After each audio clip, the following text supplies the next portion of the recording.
बोकारो के हवाई अड्डा को पूरी तरह से बनाकर कंप्लीट करने और यहां से हवाई उड़ान को हरी झंडी देने की मांग को लेकर नागरिक अधिकार मंच ने बोकारो हवाई अड्डा के सामने प्रदर्शन किया, नारेबाजी की और लगातार इस हवाई अड्डे को लेकर हो रहे विलंब पर चिंता जाहिर की।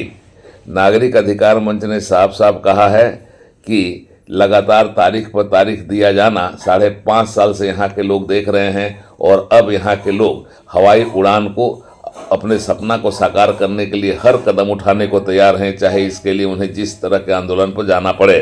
नागरिक अधिकार मंच ने बोकारो हवाई अड्डा के सामने प्रदर्शन करते हुए यह साफ कर दिया कि अगर 1 जनवरी 2026 तक बोकारो हवाई अड्डे का जो 15% काम है और इसके साथ जो सुविधाएं जुड़ी जानी है अगर नहीं जुड़ती है तो फिर अधिकार मंच की ओर से एक बड़ा आंदोलन शुरू किया जाएगा बोकारो हवाई अड्डे को चालू करने को लेकर, और तब यह प्रशासन, सेल, नागरिक उड्डयन मंत्रालय सब के लिए परेशानी का कारण बन जाएगा।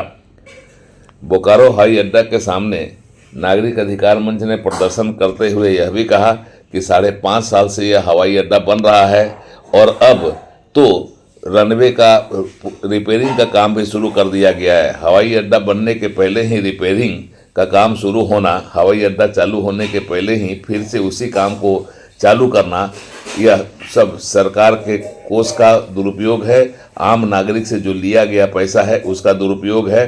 उन्होंने साफ साफ नागरिक अधिकार मंच के लोगों ने कहा है कि जिस तरीके की सुविधाएं जोड़ी जानी चाहिए थी वह सुविधाएं नहीं जोड़ी जा रही है और केवल इस मामले को लेकर सिर्फ और सिर्फ बयानबाजी हो रही है, जो चिंता का विषय है। बोकारो के लोग हवाई अड्डे को चाहते हैं कि यहाँ से हवाई उड़ान शुरू हो और बोकारो भी हवाई नक्शे पर शुमार हो, और इसके लिए अब नागरिक अधिकार मंच ने कमर कस लिया है और अब नागरिक अधिकार मंच हवाई अड्डे को चालू करने की प्राथमिकता के आधार पर अपने आंदोलन को शुरू करेगा। और क्या कुछ कहा नागरिक अधिकार मंच के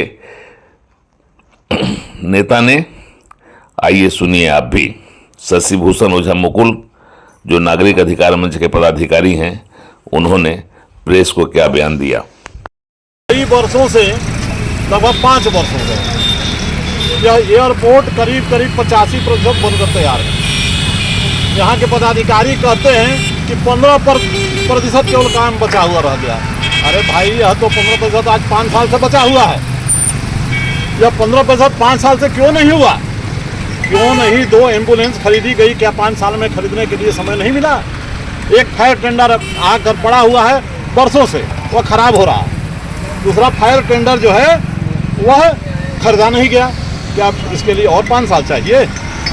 अभी एयरपोर्ट के भीतर जो है, जो रनवे बना हुआ है या और सब चीज़ें हैं, उसका रिपेयरिंग शुरू है। भाई, बना नहीं और रिपेयरिंग होने लगा। यह जो पब्लिक का जो पैसा है, आखिर कितना लूटोगे इसको? लूटना तो बंद करो। दूसरी बात है कि अभी जो दुंदीबाद के पास जो उजाड़ा जो गया है, अभी आप लोग जाकर देख लीजिए, उस जो केवल वह खंभा गाड़ा गया है, उस खंभे के भीतर उस खंभे पर भी तार भी नहीं लगा है और उस खंभे के भीतर जो है अभी भी लोग हैं। तो क्या है, यह केवल खाना पूर्ति हो रही है? क्या जनता को धोखा दिया जा रहा है? हम लोग इन सभी चीज़ों को लेकर आज यहाँ विरोध में यहाँ उपस्थित है कि यहाँ का जो जिला प्रशासन है, यहाँ का जो ये नागरिक उड्डयन मंत्रालय है केंद्र सरकार का, राज्य सरकार है, सेल है, ये सारे लोग जो भी जवाबदेह हैं इस एयरपोर्ट को जल्द से जल्द चालू करने के लिए, वह अपने कामों को तन्मयता से, पूरी ईमानदारी से लोग पूरा करें। केवल अखबारों में तारीख पर तारीख नहीं है। अभी हमने देखा कि डीसी साहब ने 15 दिसंबर का एक तारीख में जारी किया है। इसमें साल नहीं उन्होंने बताया। वह साल जो है वह 15 दिसंबर 25 है या 15 दिसंबर 26 है या 27 है, यह नहीं कहा जा सकता है, लेकिन हम लोग तो मानकर चल रहे हैं कि 15 दिसंबर 25 ही है। हमने डीसी साहब को, जिला प्रशासन को और भी कुछ दिनों का समय दे दिया। 1 जनवरी तक हम लोग समय उनको दिए। 1 जनवरी तक अगर यूं ही ढुलमुल होता रहा और यह एयरपोर्ट बनकर तैयार नहीं हुआ तो फिर नागरिक अधिकार मंच बड़े धरने और बड़े प्रदर्शन के लिए बाध्य हो जाएगा, जो यहाँ इन लोगों के नाक का चैन समाप्त कर देगा। बोकारो से उड़ान लाइव की एक्सक्लूसिव रिपोर्ट।